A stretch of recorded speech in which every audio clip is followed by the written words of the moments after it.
Hello बच्चों, कैसे हैं आप सब? बढ़िया हैं सब।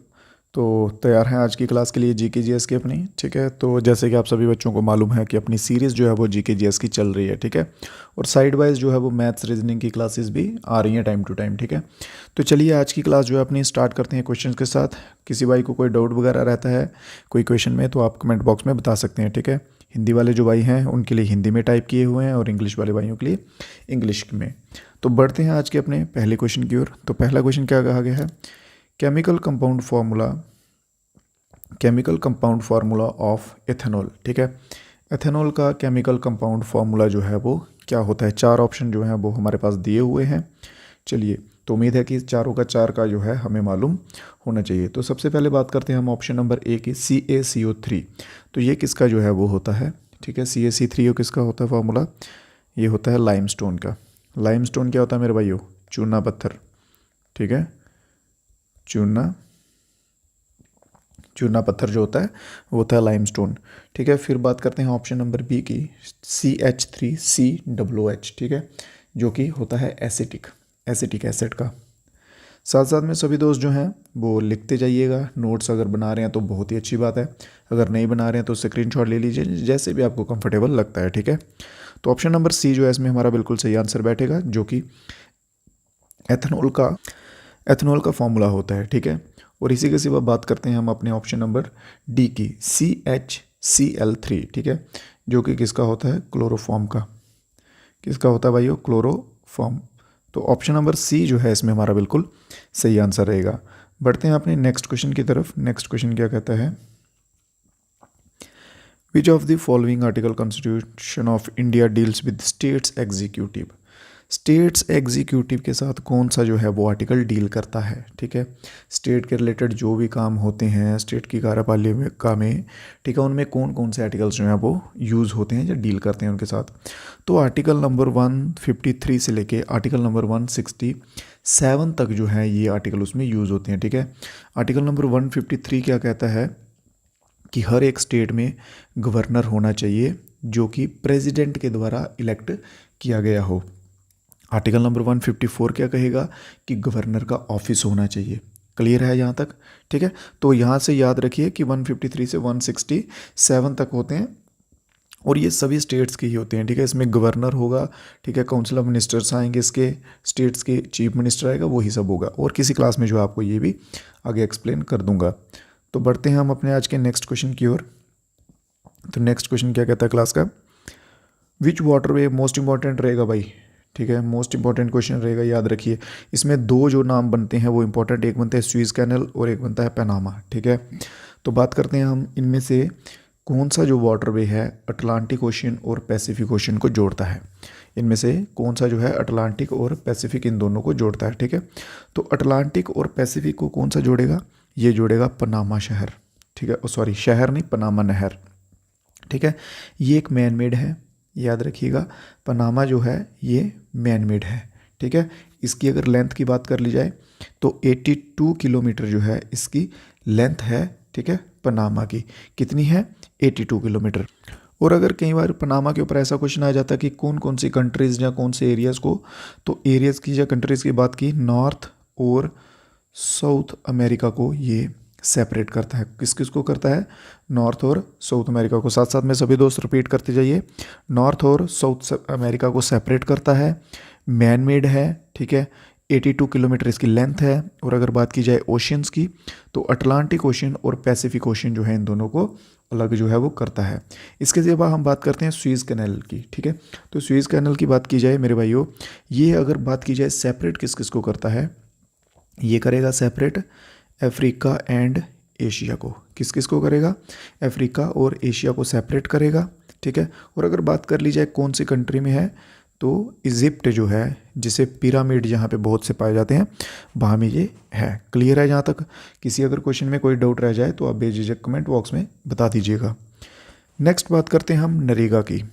ठीक है, Mahatma Gandhi national rural employment guarantee scheme जो थी इंडिया के द्वारा जो है वो की गई थी, जिसे हम नॉर्मली नरेगा के नाम से, MG नरेगा या फिर नरेगा के नाम से जानते हैं। ठीक है, वो स्कीम जो है वो किसके द्वारा या किसके अंडर जो है वो फ्लैगशिप में आई थी। ठीक है, सभी आंसर्स पढ़ेंगे, ऑप्शंस पढ़ेंगे साथ साथ में।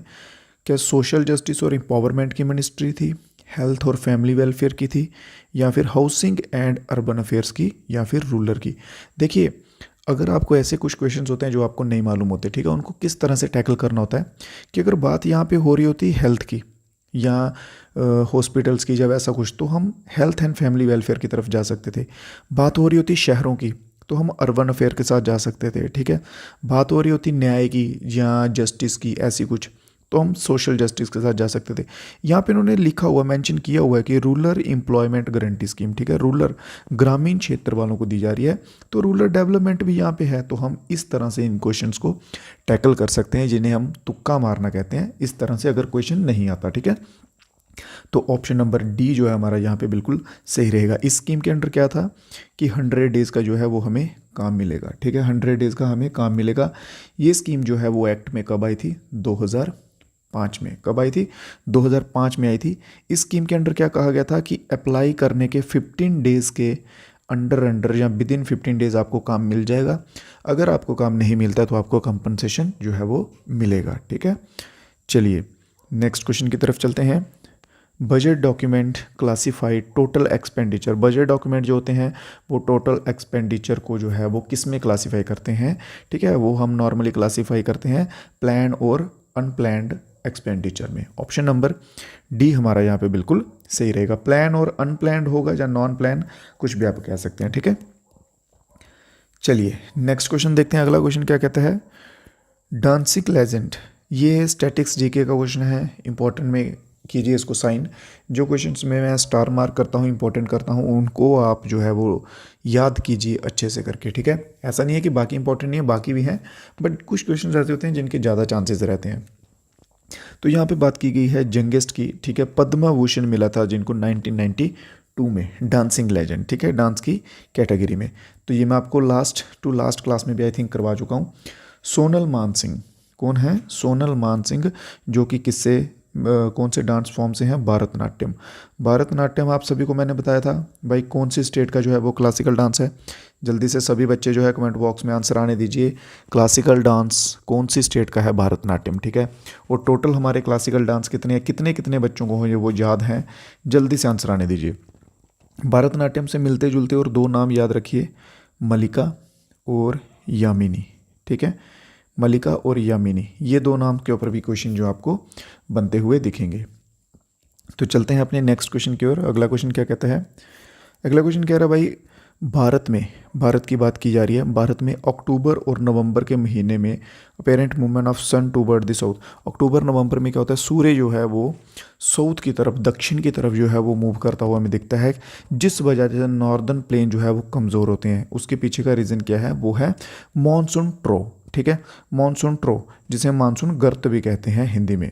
ये आपके लिए एक ट्रो वर्ड जो है ये नया हो सकता है। ट्रो वर्ड क्या होता है कि एक लो प्रेशर एरिया होता है, ठीक है, लो प्रेशर एटमॉस्फेरिक जो है एक एरिया होता है ट्रो, ठीक है। तो मानसून ट्रो जो होता है नॉर्थ प्लेन में वो कमज़ोर होने लग पड़ते हैं नॉर्मली, ठीक है। और ये चार कैटेगरीज होती हैं इनकी, अपर लेवल ट्रो की, लीड ट्रो की और इन्वर्टर ट्रो की, ठीक है। इनमें क्या क्या होता है, बात करें अगर हम सबसे पहले अपर लो की, तो इसमें जो है वो प्रेशर जो है ना, लो एटमॉस्फेरिक प्रेशर रहता है उस रीजन में, ठीक है, उस रीजन में लो एटमॉस्फेरिक प्रेशर जो है वो रहता है। और लीड रो की बात करें तो इसका डायरेक्ट जो है वो मानसून सीजन से लिंक नहीं होता, ये माउंटेन रेंजेस जो होती हैं ना, ये उन साइड्स का रहता है, ठीक है। और जो बात करते हैं इन्वर्टेड की, ठीक है, तो इसमें भी लो प्रेशर रहता है बट वर्टिकली होता है एटमॉस्फेयर के, ठीक है, एटमॉस्फेयर के वर्टिकली प्रेशर रहता है। तो इसमें हमारा आंसर क्या रहेगा? मानसून ट्रो, जिसकी वजह से नदरन प्लेन में जो है वो वीक हो जाता है। चलिए जी, तो बढ़ते हैं अपने नेक्स्ट क्वेश्चन की ओर। क्वेश्चन है 10 मीटर एयर पिस्टल में गोल्ड मेडल जो है वो किस विमेन ने लाया था एशियन गेम्स 2022 में, ठीक है। तो पलक गुलिया, ठीक है, पलक गुलिया, ऑप्शन नंबर ए जो है हमारा बिल्कुल सही रहेगा। नेक्स्ट क्वेश्चन देखते हैं। देखिए इतना बड़ा क्वेश्चन देख के घबराने का नहीं, ठीक है। क्वेश्चन में सिंपल सा बोला ये गया हुआ है, ठीक है, कि एक ट्राइंगुलर फ्रेम होता है जो कि यूज़ होता है radius of curvature of an object lens and curved mirror. जो कि कर्वेचर ऑब्जेक्ट्स हो गए या कर्व्ड लेंस या मिरर जो हैं जिनको स्पेरिकल शेप में होते हैं, उनका जो है वो रेडियस मेज़र करने के लिए कौन सा जो है ऑब्जेक्ट जो है या इंस्ट्रूमेंट जो है वो यूज़ होता है, सिंपल सी, ठीक है। नहीं आपको मालूम है, मैंने आपको पीछे भी अभी एक क्वेश्चन में बताया रूरल नरेगा वाले में कैसे दिखाना है। इन्होंने पूछा है which are in spherical in shape, spherical हैं, ठीक है। अगर आप बाकियों का नहीं मालूम आपको, मान लीजिए ये एक वर्ड मिलता है ना स्पेरिकल से, स्पेरोमीटर, मिलता जुलता है कि नहीं मिलता, बताओ, खुद बताओ, मिल रहा है ना। ये मैं इन केस बोल रहा हूँ कि अगर आपको क्वेश्चन का आंसर नहीं मालूम है, ठीक है ना, अगर आपको क्वेश्चन का आंसर नहीं मालूम है तो भाई करना तो है ही, ठीक है। तो मिलते जुलते वर्ड्स देखिए, ठीक है। तो यहाँ पे आंसर भी जो है वो हमारा मिलता जुलता बिल्कुल सही होगा। स्पेरोमीटर जो है ये एक ऐसा इंस्ट्रूमेंट है जिसका हम यूज़ करते हैं, ठीक है, कर्वेचर रेडियस वाले ऑब्जेक्ट्स को और लेंस मिरर जो कि स्पेरिकल शेप में होते हैं या कर्व्ड होते हैं उनका रेडियस मेज़र करने के लिए। क्लियर है। बढ़ते हैं अपने नेक्स्ट क्वेश्चन की ओर। डीएनए के ऊपर क्वेश्चन है, ठीक है। यहाँ पे पूछा गया है कि पॉलीन्यूक्लियोटाइड जो डीएनए का होता है, स्मॉल यूनिट्स में बनता है, ठीक है, वो किसका बनता है, ठीक है। डीएनए का पॉलीन्यूक्लियोटाइड जो है उसके स्मॉल यूनिट्स जो हैं वो किसके बनते हैं, तो न्यूक्लियोटाइड के। ऑप्शन नंबर ए यहाँ पे हमारा बिल्कुल सही आंसर रहने वाला है, न्यूक्लियोटाइड जो है बिल्कुल सही रहेगा।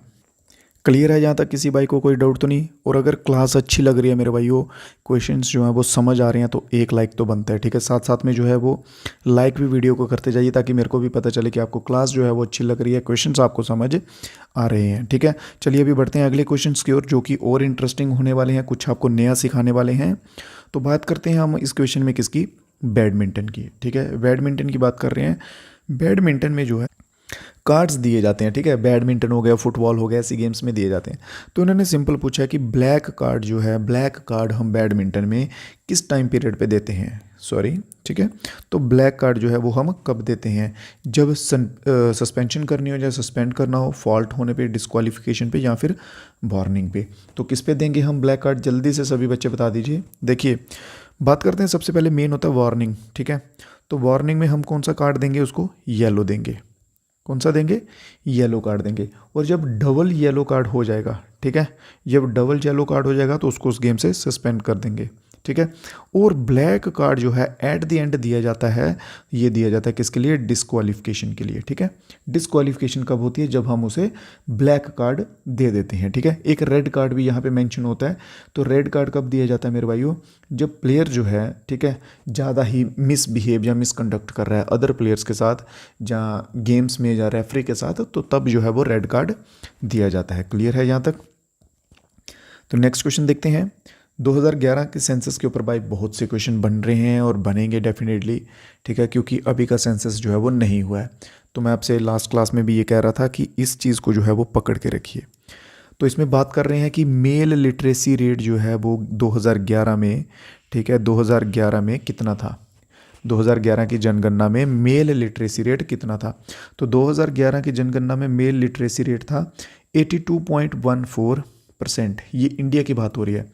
और अगर बात कर ली जाए फीमेल की, तो फीमेल का था 65.46%, अप्रॉक्सीमेटली ऐसा ही था कुछ, ठीक है। 46% जो है ये फीमेल का था, ठीक है। और अगर ऑल ओवर लेवल पे इंडिया की बात कर ली जाए, ठीक है, टोटल इंडिया का रेट जो है वो, ठीक है, all over India literacy rate कितना था, तो 70.04% जो है वो लिटरेसी रेट था, ठीक है। सबसे हाईएस्ट लिटरेसी रेट किस स्टेट का है, आप सभी को मालूम है, केरला, ठीक है। केरला का ऑलवेज ऊपर रहता है, ठीक है। और लोएस्ट में बात की जाए तो लोएस्ट में अपना बिहार है, ठीक है। अपने बिहार का जो है वो लोएस्ट रहता है। बहुत इंप्रूवमेंट हो रही है अभी बिहार में, जो कि बहुत ही एक अच्छी बात भी है, ठीक है। चलिए इसके सिवा, हाँ इतना ही फ़िलहाल, इतना ही कीजिए। बाकी जो कुछ और क्वेरीज रहेंगी वो आपको नेक्स्ट क्लास में या नेक्स्ट क्वेश्चन में साथ साथ में कवर करवाते हुए चलेंगे। यहाँ पे बात इस क्वेश्चन में एक समझने वाली ये है बायोफ्यूल्स को, क्या होते हैं बायोफ्यूल्स, ठीक है। तो सबसे पहले हम क्वेश्चन पढ़ेंगे, विच of the following is not included in the category of biofuel. इनमें से एक कौन सा ऐसा ऑप्शन है जिसे हम बायोफ्यूल की कैटेगरी में ऐड जो है वो नहीं कर सकते, ठीक है, बायोफ्यूल की। सबसे पहले बात आती है मेरे भाइयों, बायोफ्यूल जो है वो होते क्या हैं, ठीक है, क्लियर है। बायोफ्यूल्स वो चीज़ें होती हैं जिन्हें हम रीन्यूएबल सोर्सेज होते हैं ना जो, ठीक है, रीन्यूएबल सोर्सेज होते हैं उनसे हम बनाते हैं, जैसे प्लांट हो गए, एल्गी हो गई, ठीक है, इन तरह के, ठीक है। अब गोबर गैस समझिए, गोबर गैस ऑप्शन समझिए, ये गोबर से बनता है भाई, ठीक है। काऊ डंक होता है, बफलो डंक होता है, उससे बनती है गोबर गैस, ठीक है। बायो एथेनॉल जो है ये भी उसी से बनता है, बायो डीजल जो है ये भी उन्हीं से बनता है, ठीक है। तो ये बायोफ्यूल्स में ये सब आ जाएंगे, क्लियर है। और जो सीएनजी की बात यहाँ पे की गई है, कंप्रेस्ड नेचुरल गैस, जो कि नॉर्मली अभी सिटीज़ में यूज़ हो रहा है सीएनजी करके, ठीक है, ये जो है ये बायोफ्यूल्स के अंडर नहीं आता है, क्लियर है। ये बायोफ्यूल्स के अंडर सीएनजी जो है ये नहीं आता है। अगर बायोफ्यूल्स के अंदर नहीं आएगा तो किसके अंदर आएगा, तो सीएनजी जो है मेरे भाइयों ये फॉसिल फ्यूल्स में आता है। किस में आता है, फॉसिल फ्यूल्स में, ठीक है, क्लियर है, फॉसिल फ्यूल में ये आता है। चलिए बढ़ते हैं अपने नेक्स्ट क्वेश्चन की ओर। In which of the following year was Pandit Jasraj conferred with Padma Vibhushan. तो पंडित जसराज जो हैं वो सन 2000 में हुए थे और ये हरियाणा से बिलोंग करते थे। कहाँ से बिलोंग करते थे, अपने हरियाणा से बिलोंग करते थे। नेक्स्ट क्वेश्चन की ओर चलते हैं। दिवाली फेस्टिवल्स, हाँ दिवाली की बात की गई है यहाँ पे। दिवाली जो है अकॉर्डिंग टू हिंदू कैलेंडर यहाँ पे बात की गई है, according to Hindu calendar. Hindu calendar कौन सा होता है, जिसमें देसी महीने होते हैं। देसी महीनों के नाम होते हैं ना, चैत्र हो गया, बैसाख हो गया, ठीक है, कार्तिक हो गया, मगधा हो गया, फाल्गुन हो गया, ये देसी महीनों के नाम होते हैं। डोंट वरी, मैं आपको एक चीज़ बताता हूँ, व्हाट्सएप ग्रुप का लिंक नीचे दिया रहेगा, ठीक है, व्हाट्सएप ग्रुप का लिंक नीचे दे देता हूँ। वीडियो शेड्यूल होने के बाद ही आपको जो है ये मिल जाएगा, ठीक है, ये सारी लिस्ट मिल जाएगी देसी महीनों के नाम की, ठीक है। व्हाट्सएप ग्रुप जो है वो ज्वाइन कर लीजिएगा सभी दोस्त, टोटली फ्री है, कोई कॉस्ट नहीं है। बस उसका आपको एक फ़ायदा होगा कि आपको अपडेट जो है वो टाइम टू टाइम मिलते रहेंगे एग्ज़ाम्स के रिलेटेड, ठीक है, और कोई क्लास आपकी मिस नहीं होगी, और साथ में बीच बीच में आपको PDF भी जो है वो फ्री मिलती रहेंगी, ठीक है। तो सभी दोस्त व्हाट्सएप का ग्रुप ज्वाइन कर लीजिएगा, वहाँ पर आपको ये लिस्ट जो है आपको दे दूँगा। तो बात करते हैं दिवाली की। तो दिवाली कौन से महीने में आती है, कार्तिक के महीने में। कौन से महीने में, कार्तिक के महीने में। तो ऑप्शन नंबर डी हमारा बिल्कुल सही हो जाएगा, और ऑप्शन नंबर डी के साथ साथ वीडियो को लाइक भी करते हुए चलिएगा। बात करते हैं अपने नेक्स्ट क्वेश्चन पे चलते हैं। नेक्स्ट क्वेश्चन है कि पहला चीफ मिनिस्टर, ठीक है, क्या क्वेश्चन है, पहला chief minister of Mysore state after India independence. देखिए इस टाइम पे मैसूर जो है वो एक कर्नाटका के अंडर आता है, ठीक है, बट पहले कर्नाटका को मैसूर के नाम से जाना जाता था। कर्नाटका को पहले मैसूर के नाम से जाना जाता था। और इसके सबसे पहले जो है इंडिपेंडेंस के बाद जो है CM कौन बने हैं, के चेंगलारू, ठीक है, रेड्डी। चेंगलारू रेड्डी जो हैं ये कर्नाटका के सबसे पहले CM बने हैं। और अभी आप सभी दोस्तों को एक प्यारा सा क्वेश्चन जो है वो होमवर्क में दे रहा हूँ। करंटली चीफ मिनिस्टर कौन है कर्नाटका के, करंटली चीफ मिनिस्टर कौन है कर्नाटका के। जिस भाई को भी मालूम होगा ईमानदारी से कमेंट बॉक्स में आंसर दीजिएगा कि करंटली कर्नाटका के चीफ मिनिस्टर जो है वो भी कौन है, ठीक है। चलिए नेक्स्ट क्वेश्चन क्या कहता है, ज्यूरिसडिक्शन के ऊपर है। देखिए हमने एक इसमें टाइप कवर कर लिया है ज्यूरिसडिक्शन वाले में। कौन सा टाइप कवर कर लिया है, आर्टिकल 131 वाला, जिसमें ओरिजिनल ज्यूरिसडिक्शन होती है, ठीक है, आर्टिकल 131 उसमें यूज होता है। और इसमें मैटर क्या होता है कि सुप्रीम कोर्ट जो है मेरे भाइयों ये स्टेट और बसेस सेंटर के जो मामले होते हैं, लफड़े होते हैं, उनको हैंडल करता है, ठीक है। हमने सुप्रीम कोर्ट पढ़ लिया, अब हम बात करेंगे स्टेट की, ठीक है, हाई कोर्ट की। तो हाई कोर्ट में रिट ज्यूरिसडिक्शन जो है वो होता है, ठीक है, जो कि किस आर्टिकल के अंडर आता है, जो कि किस आर्टिकल के अंडर आता है। तो चलिए बात करते हैं सबसे पहले आर्टिकल नंबर 32 की। आर्टिकल नंबर 32 जो है सबसे ऊपर दिया गया है, इसे क्या कहा जाता है, आर्टिकल नंबर 32 को कहा जाता है heart and soul of Indian constitution, ठीक है। और ये किसके द्वारा कहा गया था, डॉक्टर भीमराव अंबेडकर जी के द्वारा, ठीक है, बाबा साहेब अंबेडकर या भीमराव अंबेडकर के द्वारा जो है heart and soul of Indian constitution कहा गया था, जिसे कहा जाता है कॉन्स्टिट्यूशनल रेमेडीज़। क्या कहा जाता है, जो इसको मेनली जाना जाता है कॉन्स्टिट्यूशनल रेमेडीज़ के नाम से मेनली जो है वो जाना जाता है। फिर इसके बाद हम बात करते हैं आर्टिकल नंबर 346 की। कौन से आर्टिकल की, आर्टिकल नंबर 346। तो आर्टिकल नंबर 346 क्या कहता है भाई, ऑफिशियल लैंग्वेज पे बात करता है, ठीक है, ऑफिशियल लैंग्वेज। कौन सी ऑफिशियल लैंग्वेज, ठीक है, पर कौन सी ऑफिशियल लैंग्वेज, ये बात करता है सभी स्टेट्स की एक कॉमन ऑफिशियल लैंग्वेज होनी चाहिए। जैसे अगर आपको इंडिया में, अपने भारत में हिंदी आती है, तो आप किसी भी राज्य में चले जाएंगे तो आपको वहाँ कोई ना कोई हिंदी बोलने वाला जो है वो ज़रूर दिखेगा, चाहे वो पढ़ा लिखा हो नहीं पढ़ा लिखा हो, चाहे उस स्टेट का लिटरेसी रेट बिल्कुल डाउन हो बिल्कुल हाई हो, डजेंट मैटर, हिंदी जो है कॉमन लैंग्वेज बन गई हुई है। ठीक है, साउथ में चले जाइए, नॉर्थ में, ईस्ट में, वेस्ट में हिंदी जो है वो ऑलमोस्ट बोली जाएगी। तो यही कहता है आर्टिकल नंबर 346। और आर्टिकल नंबर 21 क्या कहता है? Protection of life and personal liberty. ठीक है, ये क्या कहता है? Protection of life and personal liberty. और इसी के साथ आर्टिकल नंबर 21A आता है, जो कि हमें क्या देता है? Right to education. Right to education का अधिकार जो है वो हमें आर्टिकल नंबर 21A देता है। और बचता है हमारा लास्ट में ऑप्शन नंबर सी, जो कि हमारा बिल्कुल सही आंसर है, आर्टिकल नंबर 226 जो है, ठीक है, जिसके अंदर रिट जुरिडिक्शन जो है वो आती है। ठीक है, और रिट्स आप सभी को मालूम है कितनी रिट्स होती हैं भाई? रिट का मालूम है ना, कितनी रिट्स लगती हैं? इसके अंदर जो है हम आर्टिकल 226 के अंदर रिट जो है वो पेश कर सकते हैं हाई कोर्ट में, जिसमें 5 रिट्स होती हैं। ठीक है, 5 रिट्स होती हैं। हैबियस कॉर्पस, दूसरी होती है मैंडेमस, तीसरे नंबर की होती है प्रोहिबिशन, चौथे नंबर की होती है क्योबरेंटो, ठीक है, और 5वें नंबर पे आती है सर्शरी। ठीक है, क्लियर है? ये 5 रिट्स जो हैं वो होती हैं। ये आपको करवा चुका हूँ कवर, फिर कभी जो है वो नेक्स्ट क्लास में भी करवा दूंगा। तो चलते हैं अपने नेक्स्ट क्वेश्चन के ऊपर। Maximum number of unpaired electron जो है वो किस में होते हैं? तो maximum number of unpaired electron होते हैं Fe2+ में, आयरन की फॉर्म में। नेक्स्ट क्वेश्चन देखते हैं, मोस्ट इंपॉर्टेंट क्वेश्चन भाई। क्या कहते हैं इसको? Most important question.